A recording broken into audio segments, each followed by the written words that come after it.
Mr. President and fellow citizens of New York, the facts with which I shall deal this evening are mainly old and familiar, nor is there anything new in the general use I shall make of them. If there shall be any novelty, it will be in the mode of presenting the facts and the inferences and observations following that presentation. In his speech last autumn at Columbus, Ohio, as reported in the New York Times, Senator Douglas said, "Our fathers, when they framed the government under which we live, understood this question just as well or even better than we do now." I fully endorse this, and I adopt it as a text for this discourse. I so adopt it because it furnishes a precise and agreed starting point for a discussion between Republicans and that wing of the democracy headed by Senator Douglas. It simply leaves the inquiry: what was the understanding those fathers had of the question mentioned? What is the frame of government under which we live? The answer must be the Constitution of the United States. That Constitution consists of the original, framed in 1787, and under which the present government first went into operation, and 12 subsequently framed amendments, the first 10 of which were framed in 1789. Who were our fathers that framed that Constitution? I suppose the 39 who signed the original instrument may be fairly called our fathers who framed that part of the present government. It is almost exactly true to say that they framed it, and altogether true to say that they fairly represented the opinion and sentiment of the whole nation at that time, their names being familiar to nearly all and accessible to quite all, need not be repeated. I take these 39 for the present as being our fathers who framed the government under which we live. What is the question which, according to the text, those fathers understood just as well and even better than we do now? It is this: does the proper division of local from federal authority, or anything in the Constitution, forbid our federal government to control as to slavery in our federal territories? Upon this, Senator Douglas holds the affirmative, and Republicans the negative. This affirmation and denial form an issue, and this issue, this question, is precisely what the text declares our fathers understood better than we. Let us now inquire whether the 39, or any of them, ever acted upon this question, and if they did, how they acted upon it, how they expressed that better understanding. In 1784, 3 years before the Constitution, the United States, then owning the Northwestern Territory and no other, the Congress of the Confederation had before them the question of prohibiting slavery in that territory. And 4 of the 39 who afterward framed the Constitution were in that Congress and voted on that question. Of these, Roger Sherman, Thomas Mifflin, and Hugh Williamson voted for the prohibition, thus showing that in their understanding, no line dividing the local from federal authority, nor anything else properly forbade the federal government to control as to slavery in the federal territory. The other of the 4, James McHenry, voted against the prohibition, showing that, for some cause, he thought it improper to vote for it.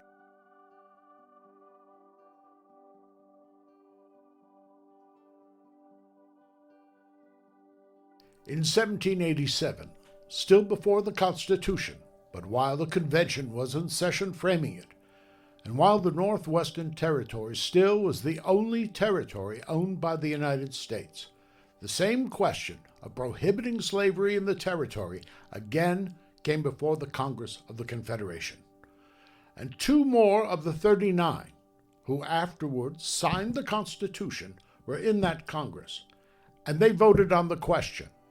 They were William Blount and William Few, and they both voted for the prohibition, thus showing that in their understanding, no line dividing local from federal authority nor anything else properly forbids the federal government to control as to slavery in federal territory.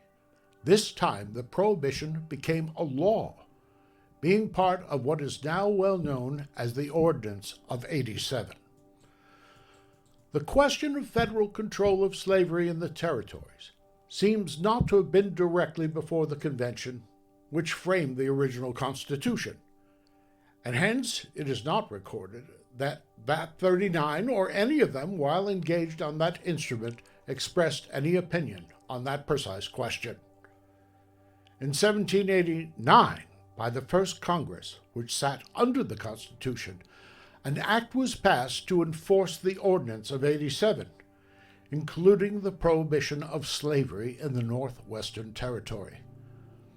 This bill for this act was reported by one of the 39, Thomas Fitzsimmons, then a member of the House of Representatives from Pennsylvania.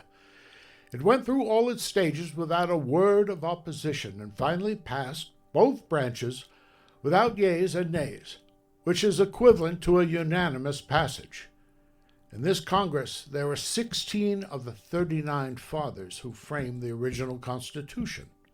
They were John Langdon, Nicholas Gilman, William S. Johnson, Roger Sherman, Robert Morris, Thomas Fitzsimmons, William Few, Abraham Baldwin, Rufus King, William Patterson, George Clymer, Richard Bassett, George Reed, Pierce Butler, Daniel Carroll, James Madison.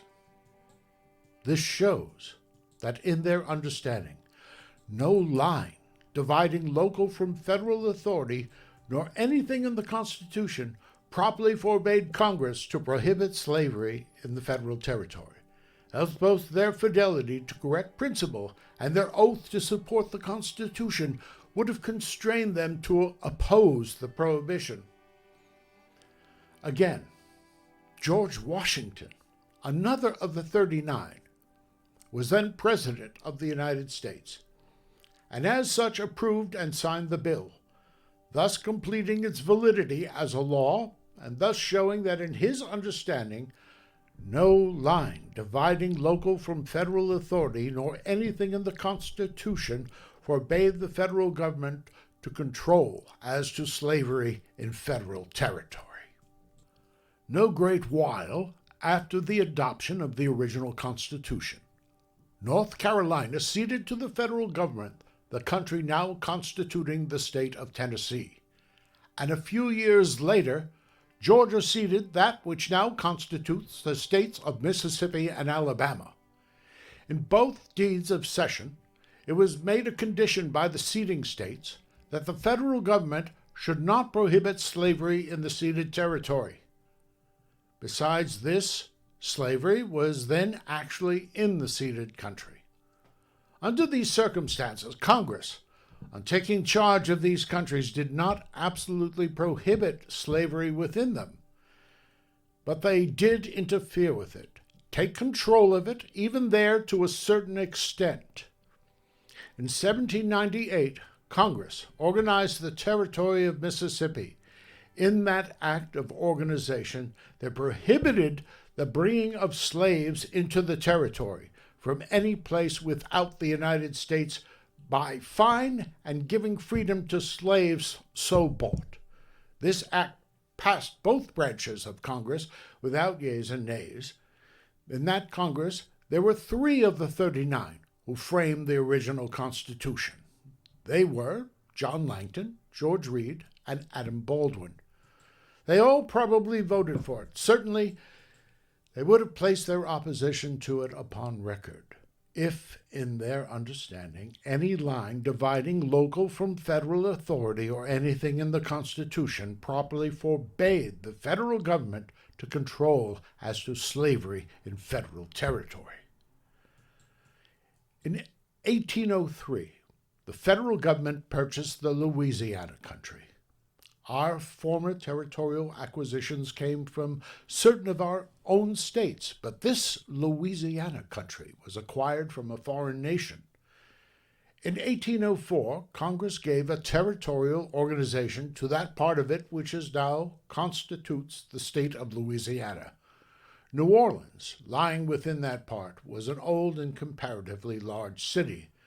There were other considerable towns and settlements, and slavery was extensively and thoroughly intermingled with the people. Congress did not, in the Territorial Act, prohibit slavery, but they did interfere with it, take control of it in a more marked and expensive way than they did in the case of Mississippi. The substance of provision therein made in relation to slaves was, first, that no slave should be imported into the territory from foreign parts.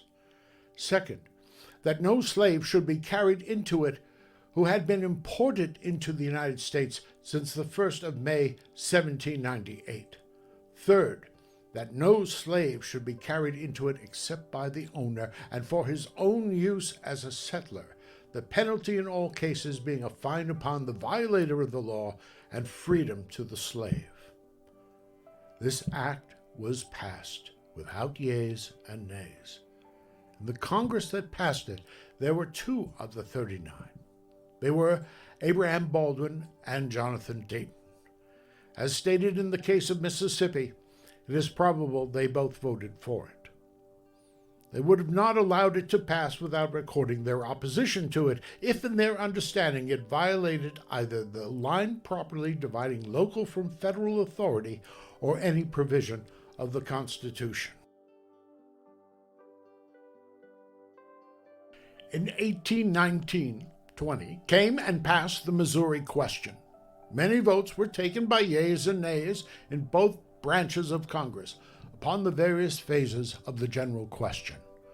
2 of the 39, Rufus King and Charles Pinckney, were members of that Congress.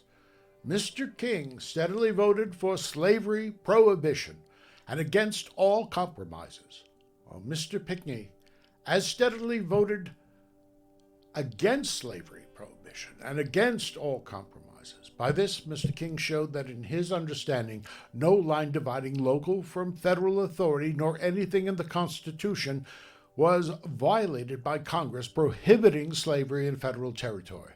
While Mr. Pinckney, by his votes, showed that in his understanding there was sufficient reason for opposing such prohibition in that case. The cases I have mentioned are the only acts of the 39, or of any of them upon the direct issue, which I have been able to discover. To enumerate the persons who thus acted, as being 4 in 1784, 2 in 1787, 17 in 1789, 3 in 1798, 2 in 1804, and 2 in 1819-20, there would be 30 of them. But this would be counting John Langwood, Roger Sherman, William Few, Rufus King, and George Reed each twice, and Abraham Baldwin 3 times.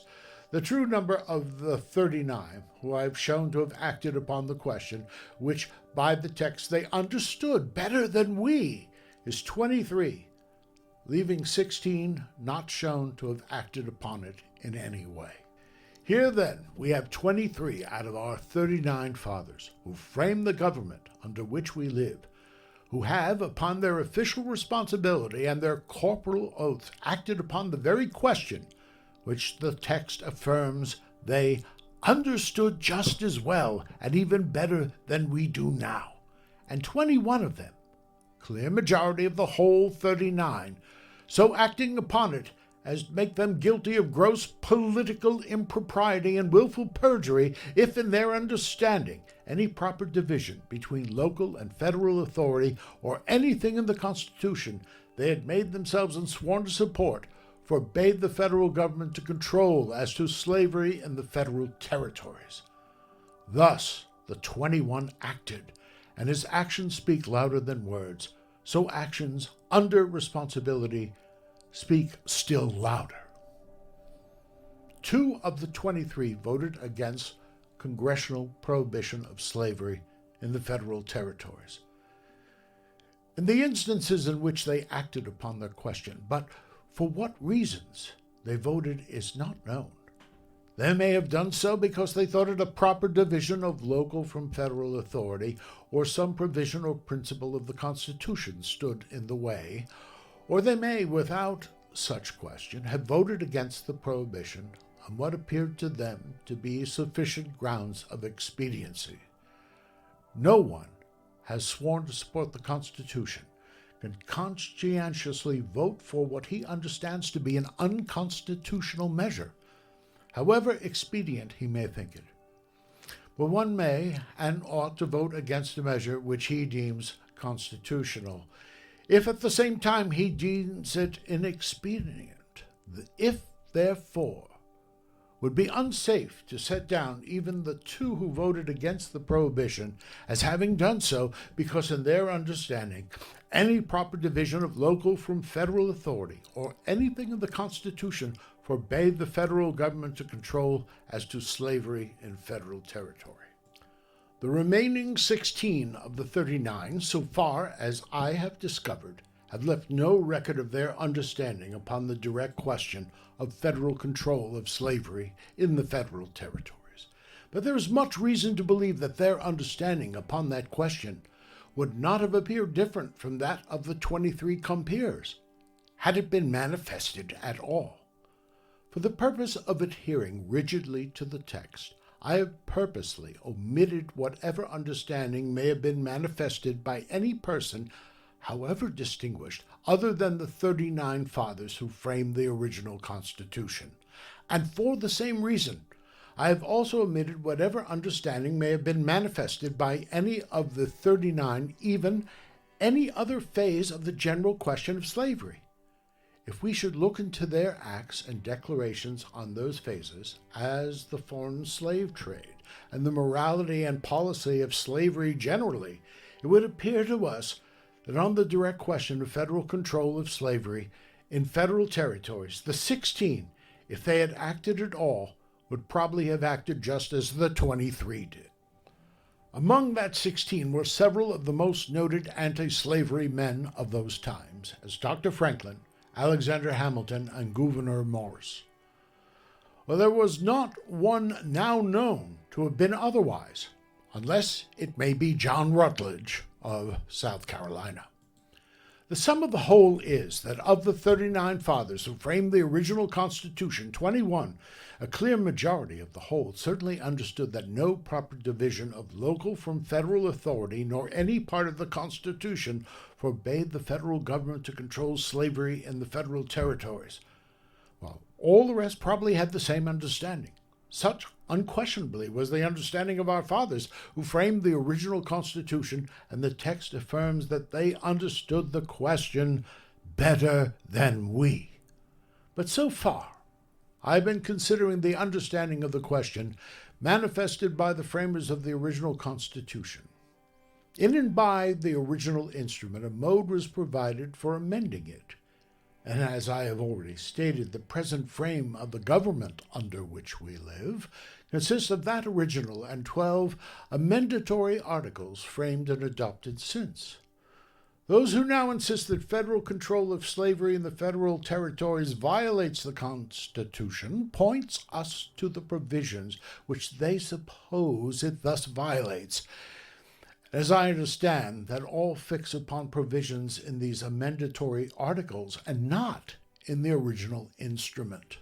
The Supreme Court, in the Dred Scott case, plant themselves upon the Fifth Amendment, which provides that no person shall be deprived of life, liberty, or property without due process of law, while Senator Douglas and his peculiar adherents plant themselves upon the 10th Amendment, providing that power shall not be delegated to the United States by the Constitution or reserved to the states respectively or to the people.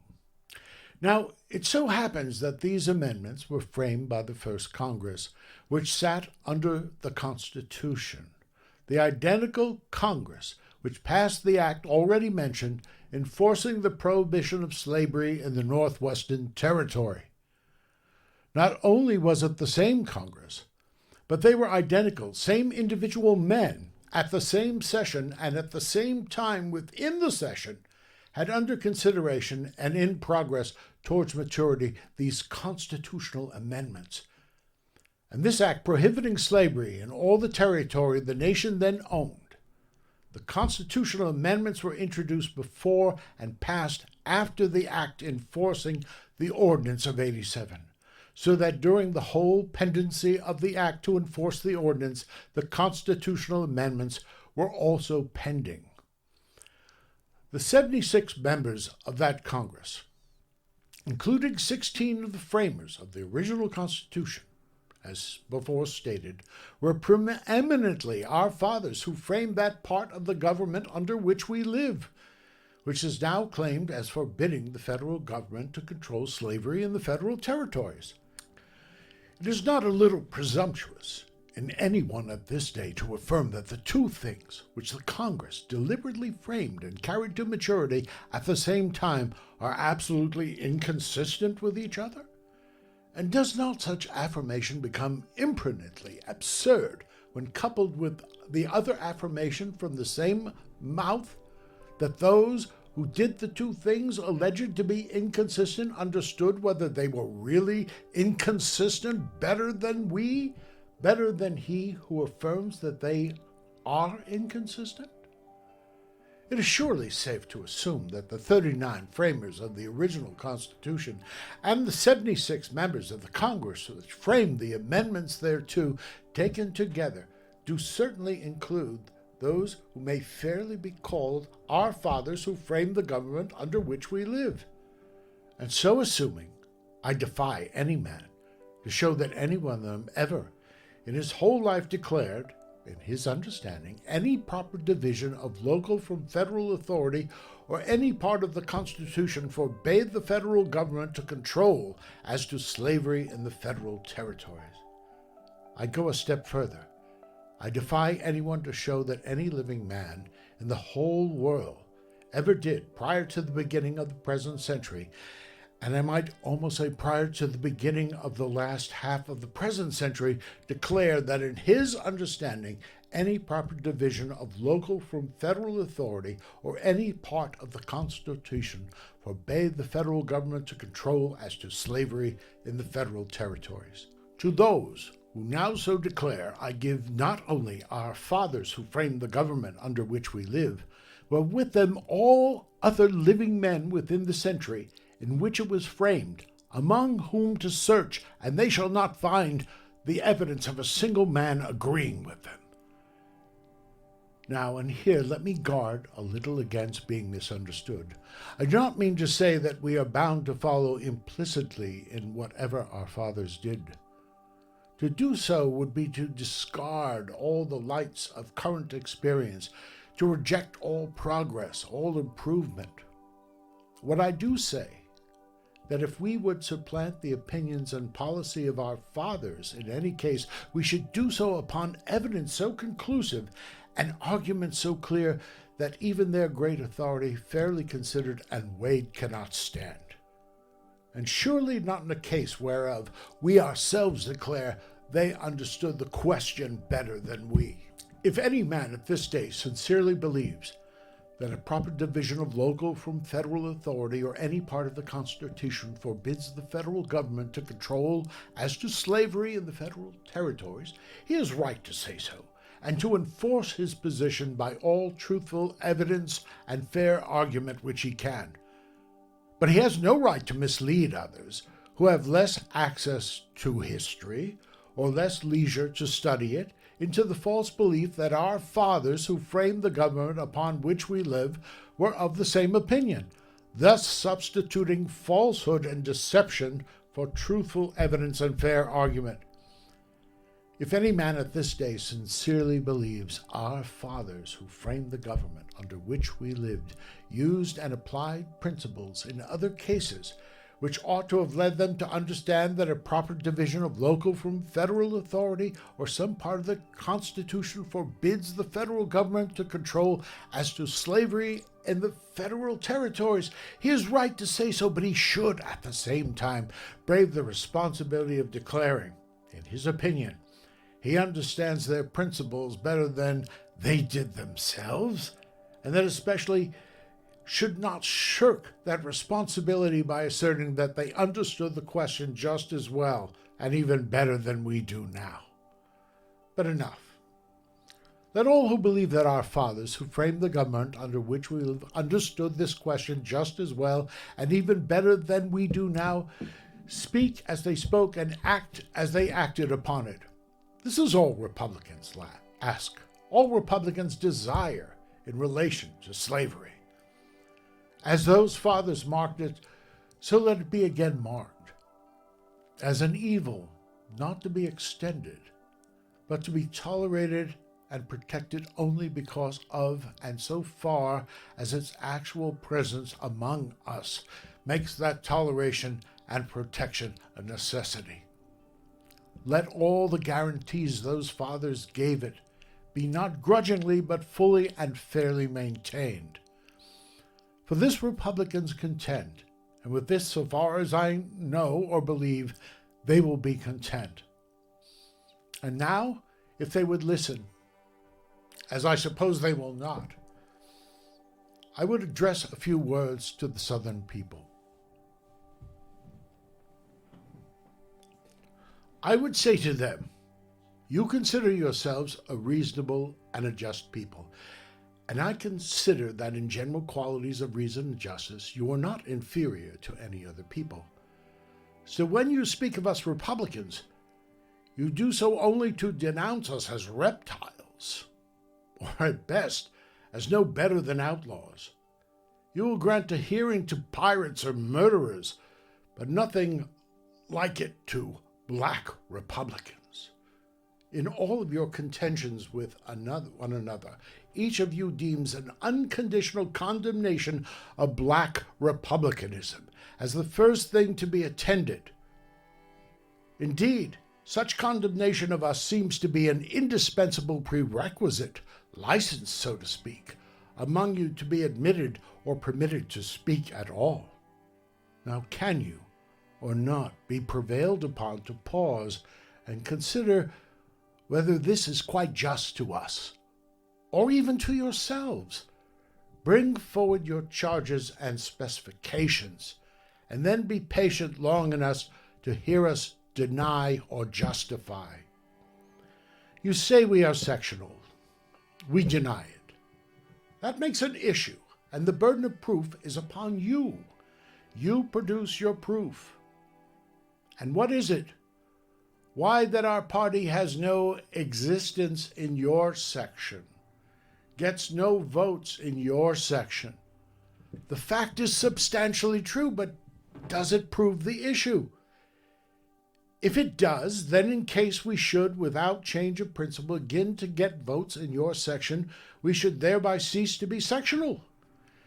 You cannot escape this conclusion, and yet, are you willing to abide by it? If you are, you will probably soon find that we have ceased to be sectional. We shall get votes in your section this very year. You will then begin to discover, as the truth plainly is, that your proof does not touch the issue. The fact that we get no votes in your section is a fact of your making and not of ours. And if there be fault in that fact, that fault is primarily yours and remains until you show that we repel you by some wrong principle or practice. If we do repel you by any wrong principle or practice, the fault is ours. But this brings you to where you ought to have started, to a discussion of the right and wrong of our principle.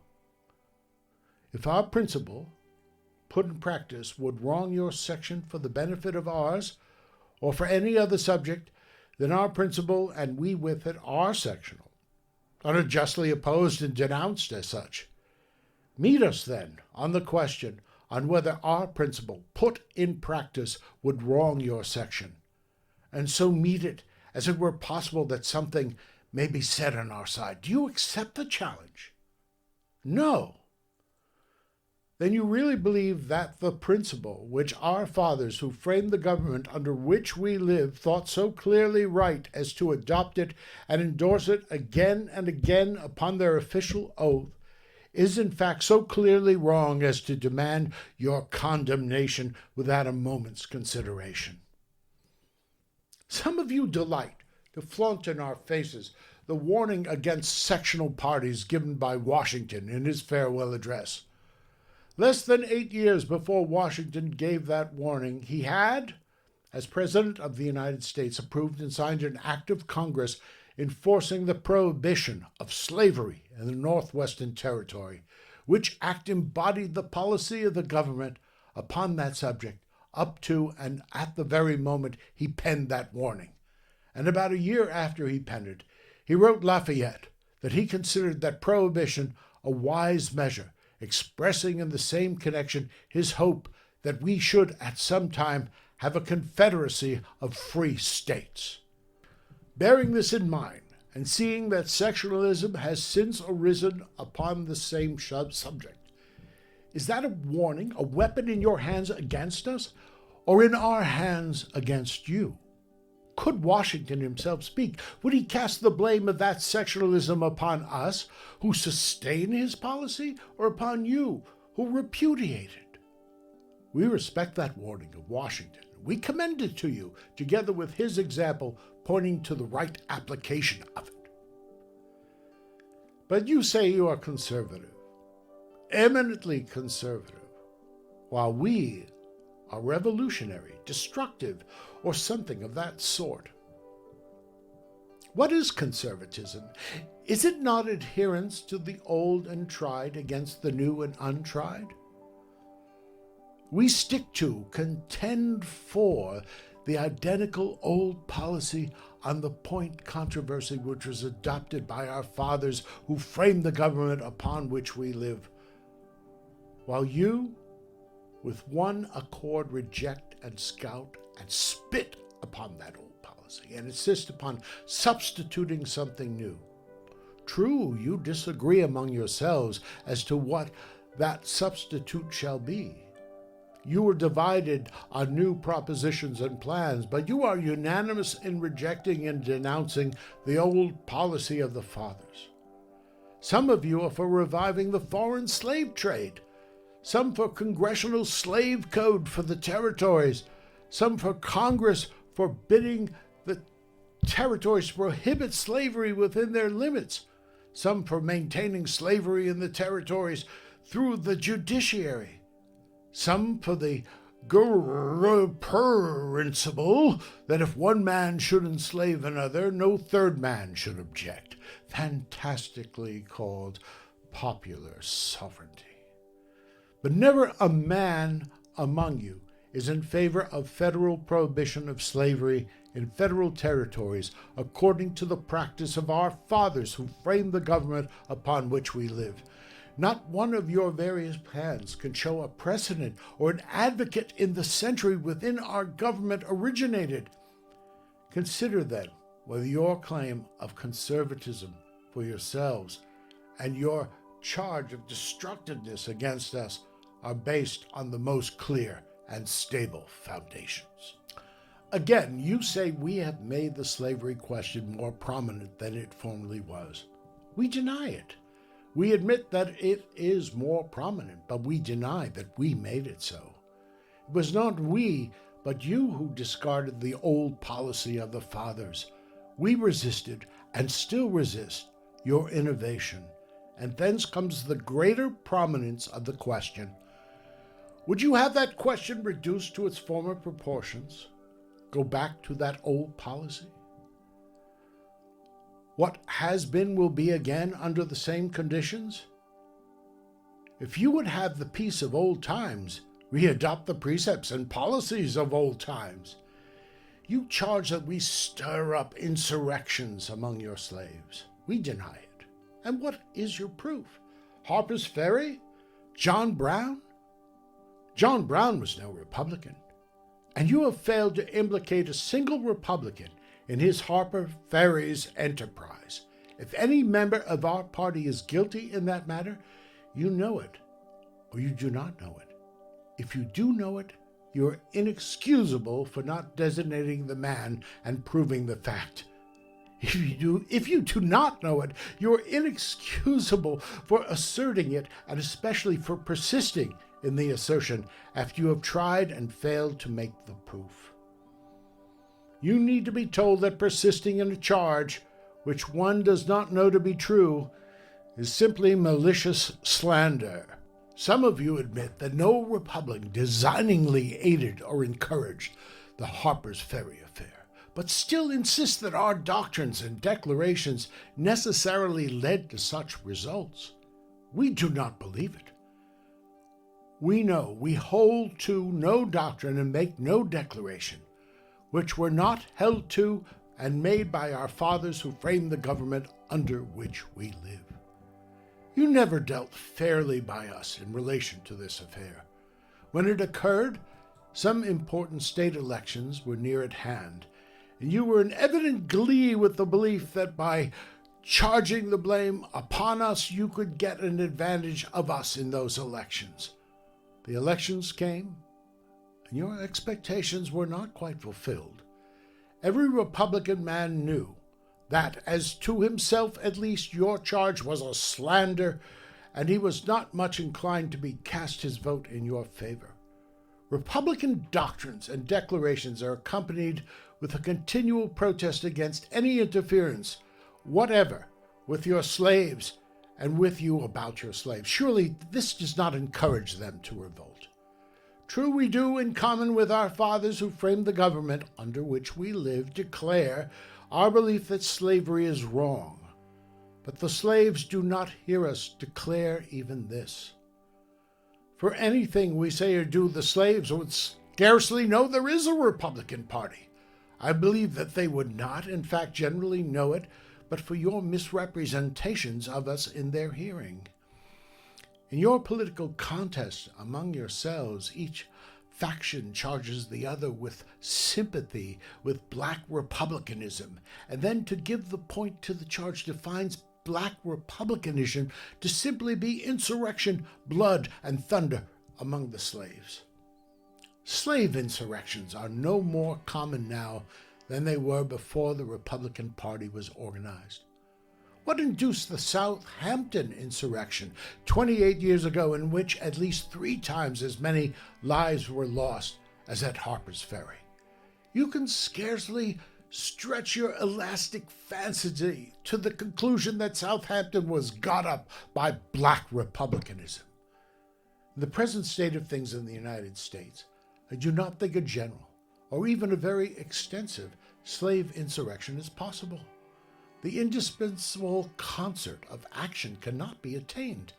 The slaves have no means of rapid communication, nor can incendiarily free men, black or white, supply it.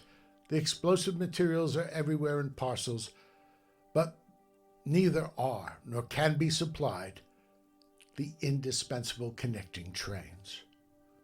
Much is said by Southern people about the affection of slaves for their masters and mistresses, and a part of it, at least, is true. A plot for an uprising could scarcely be devised and communicated to 20 individuals before some one of them, to save the life of a favorite master or mistress, would divulge it. This is the rule, and the slave revolution in Haiti was not an exception to it, but a case occurring under peculiar circumstances.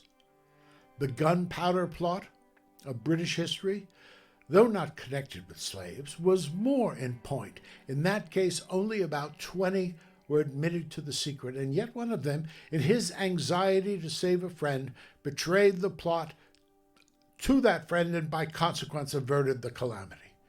Occasionally, poisonings from the kitchen, and open or stealthily assassinations in the field, and local revolts extending to a score or so will continue to occur as the natural results of slavery. But no general insurrection of slaves, as I think, can happen in this country for a long time. Whoever much fears or much hopes for such an event will alike be disappointed.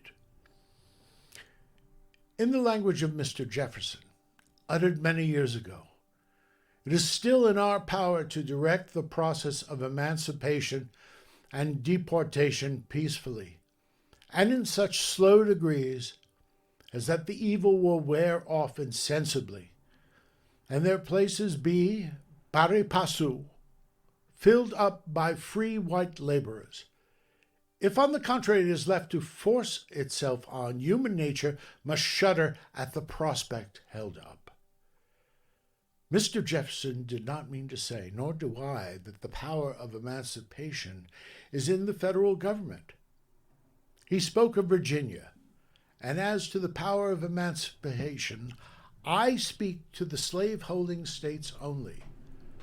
The federal government, however, as we insist, has the power of restraining the expansion of that institution, the power to ensure that a slave insurrection shall never occur on any American soil which is now free from slavery.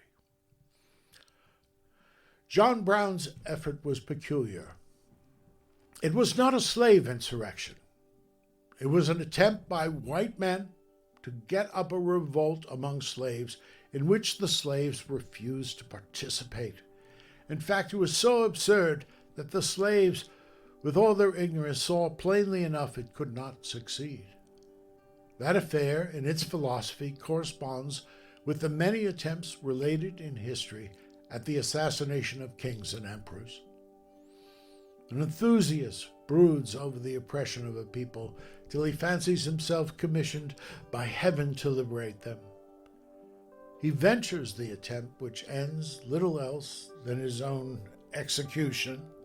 Orsini's attempt at Louis Napoleon, John Brown's attempt at Harper's Ferry were in their philosophy precisely the same. The eagerness to cast blame on Old England in one case, on New England in the other, does not disprove the sameness of the two things. And how much would it avail you if you could, by the use of John Brown, Helper's book, and the like, break up the Republican organization? Human action can be modified to some extent, but human nature cannot be changed. There is a judgment and a feeling against slavery in this nation which cast at least 1.5 million of votes. You cannot destroy that judgment and feeling, that sentiment, by breaking up the political organization which rallies around it. You can scarcely scatter and disperse an army which has been formed in order in the face of your heaviest fire. But if you could, how much would you gain by forcing the sentiment which created it out of the peaceful channel of the ballot box into some other channel? What would that other channel probably be? Would the number of John Browns be lessened or enlarged by the operation? But you will break up the Union rather than submit to a denial of your constitutional rights. That has somewhat reckless sound, but it would be palliated, if not fully justified, were we proposing by mere force of numbers to deprive you of some right plainly written down in the Constitution. But we are proposing no such thing. When you make these declarations, you have a specific and well understood allusion to an assumed constitutional right of yours to take slaves into the federal territories and to hold them there as property. But no such right is specifically written in the Constitution. That instrument is literally silent about any such right. We, on the contrary, deny that such a right has any existence in the Constitution, even by implication. Your purpose, then, plainly stated, is that you will destroy the government unless you be allowed to construe and enforce the Constitution as you please on all points in dispute between you and us. You will rule or ruin in all events. This, plainly stated, is your language. Perhaps you will say the Supreme Court has decided the disputed constitutional question in your favor. Not quite so. By waiving the lawyer's distinction between dictum and decision, the court have decided the question for you in a sort of way.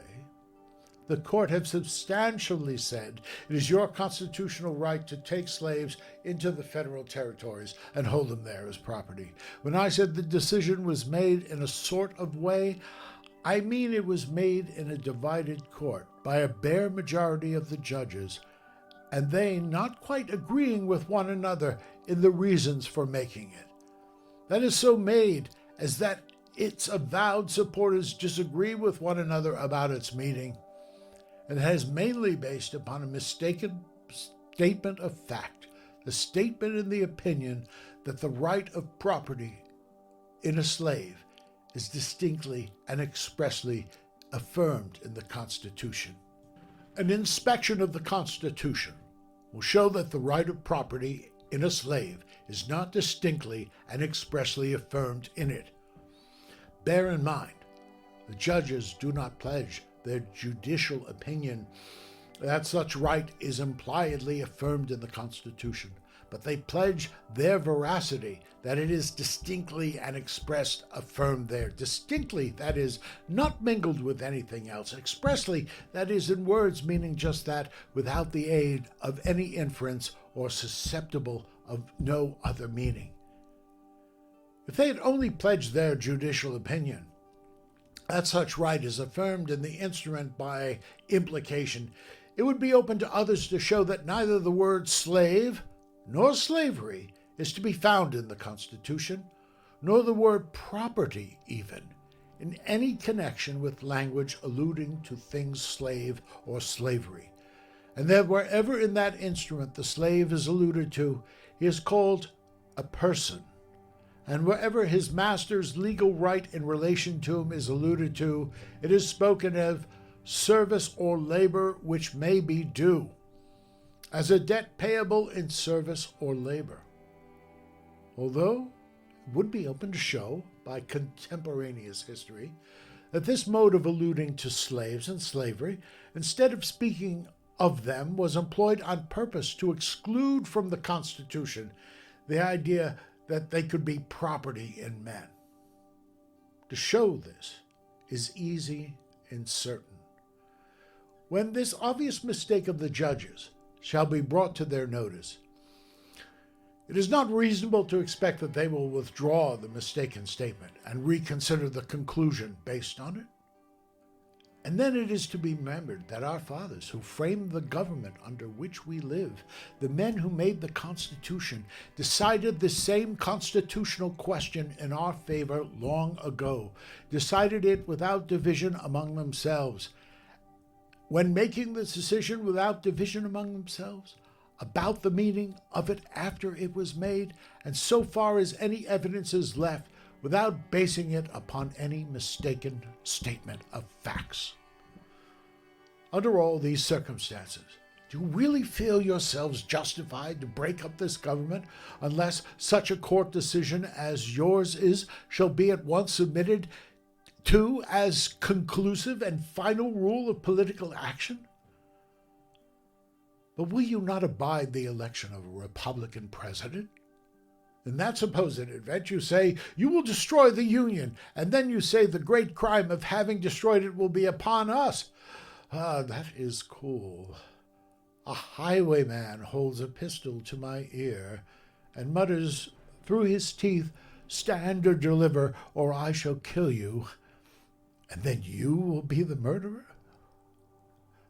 To be sure, what the robber demanded of me, my money, was my own, and I had a clear right to keep it. But it is no more my own than my vote is my own, and the threat of death to me to extort my money, and the threat of destruction to the Union to extort my vote can scarcely be distinguished in principle. A few words now to Republicans. It is exceedingly desirable that all parts of this great Confederacy shall be at peace and in harmony with one another. Let us Republicans do our part to have it so. Even though much provoked, let us do nothing through passion and ill temper. Even though the Southern people will not so much as listen to us, let us calmly consider their demands and yield to them if, in our deliberate view of our duty, we possibly can. Judging by all we say and do, and by the subject and the nature of their controversy with us, let us determine, if we can, what will satisfy them. Will they be satisfied if the territories be unconditionally surrendered to them? We know they will not. In all their present complaints against us, the territories are scarcely mentioned. Invasions and insurrections are the rage now. Will it satisfy them? If in the future we have nothing with invasions and insurrections, we know it will not. We so know because we know we never had anything to do with invasions and insurrections. And yet this total abstaining does not exempt us from the charge and the denunciation. The question recurs, what will satisfy them? Simply this: we must not let them alone, but we must somehow convince them that we do let them alone. This, we know by experience, is no easy task. We have been so trying to convince them from the very beginning of our organization, but with no success. In our platforms and speeches, we have constantly protested our purpose to let them alone. But this has had no tendency to convince him. Alike unveiling to convince them is the fact that they have never detected a man of us in any attempt to disturb them. These natural and apparently adequate means all failing, what will convince them? This and this only. Cease to call slavery wrong and join them in calling it right. And this must be done thoroughly, done in acts as well as in words. Silence will not be tolerated. We must place ourselves avowedly with them. Senator Douglas's new sedition law must be enacted and enforced, suppressing all declarations that slavery is wrong, whether made in politics, in presses, in pulpits, or in private. We must arrest and return their fugitive slaves with greedy pleasure. We must pull down our free state constitutions. The whole atmosphere must be disinfected from all taint of opposition to slavery before they will cease to believe that all their troubles proceed from us. I am quite aware that they do not state their case precisely in this way. Most of them would probably say to us, "Let us alone, do nothing to us, and say what you please about slavery." But we do let them alone, have never disturbed them, so that after all, it is what we say which dissatisfies them. They will continue to accuse us of doing until we cease saying. I am also aware that they have not as yet in terms demanded the overthrow of our free state constitutions. Yet those constitutions declare the wrong of slavery with more solemn emphasis than do all other sayings against it.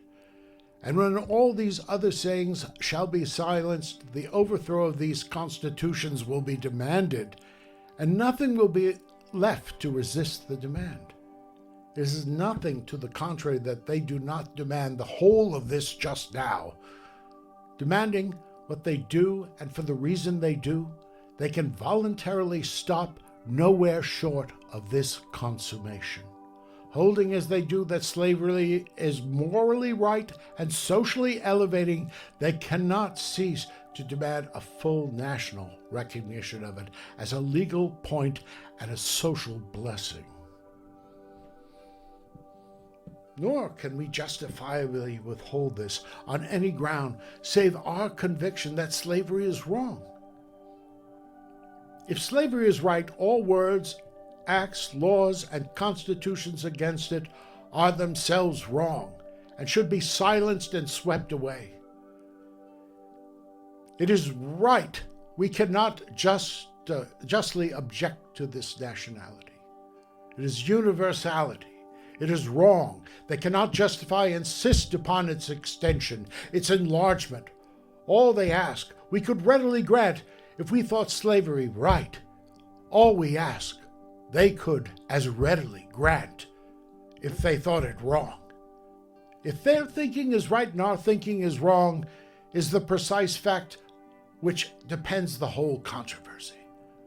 Thinking it right as they do, they are not to blame for desiring its full recognition as being right, but thinking it wrong as we do, can we yield to them?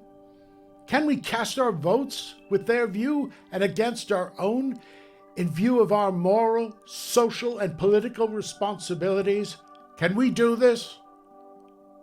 Wrong as we think slavery is, we can yet afford to let it alone where it is, because that much is due to the necessity arising from its actual presence in the nation. But can we, while our votes will prevent it, allow it to spread into the national territories and to overrun us here in these free states? It is our sense of duty forbids this, and let us stand by our duty fearlessly and effectively. Let us not be diverted by none of those sophistical contrivances wherewith we are so industriously plied and belabored, contrivances such as groping for some middle ground between the right and the wrong, vain as the search for a man who should be neither a living man nor a dead man. Such as a policy of don't care on a question about which all true men do care, such as union appeals beseeching true union men to yield to disunionists, reversing the divine rule and calling not the sinners but the righteous to repentance, such as invocations to Washington, imploring men to unsay what Washington said and undo what Washington did. Neither let us be slandered from our duty by false accusations against us, nor frightened from it by menaces of destruction to the government, nor dudgeons to ourselves. Let us have faith that right makes might, and that in that faith let us to the end dare to do our duty as we understand it.